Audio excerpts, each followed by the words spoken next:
Today's episode, I'm talking to you about the ways that you need to listen, and that's your secret power to selling more with less effort without the friction. And it's very counterintuitive to the way that you've seen people sell on pop culture, maybe in sales coaching programs by supposed sales professionals and trainers.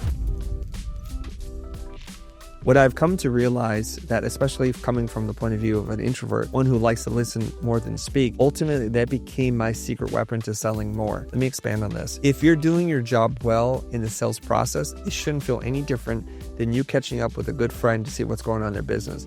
There should be no agenda and no ulterior motive.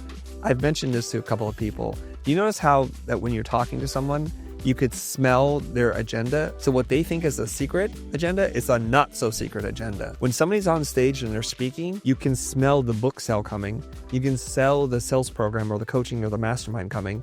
You can smell all the things that they're trying to get you to think and do.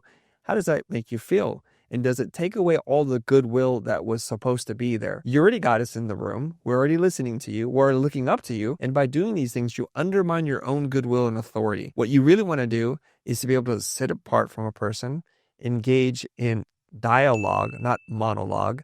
You want to listen more than you talk. And we have a rough rule. It's an 80-20 rule, that you should be listening 80% of the time and only talking 20% of the time. So do yourself a favor. After your next sales conversation, look at the transcript and analyze for how much you were talking versus the client. If it's not anywhere near the 20-80, you're doing something wrong. By listening to people, they feel heard, they feel seen, and most importantly, they feel understood. And that's the beginning of trust. That's how you build rapport. And I'm not going to give you money if I don't trust you, if I don't feel like you understand me or understand the problem. So what you want to do is you want to be a very intentional listener and ask questions that are evidence-based based on what you just heard. I'll give you the example. If the client says, my car blew up and then I need a new website, you just move right onto the website. You didn't acknowledge the fact that the car blew up. And so then they're thinking, okay, he's only hearing half of things about what I'm saying, but he's mostly just interested in what helps him with his agenda.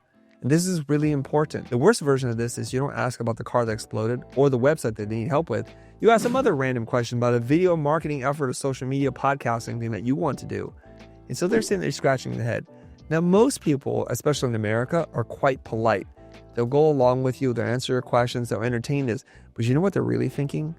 They have no freaking clue. This is what they're thinking about you. They're not listening, and I can't wait for this conversation to be over. So what they'll say something is to the effect, send me a proposal. That is the kiss of death. It's like, I'm done with this conversation. Please go work on something so I can get out of here, and I'm just going to ignore it when it comes.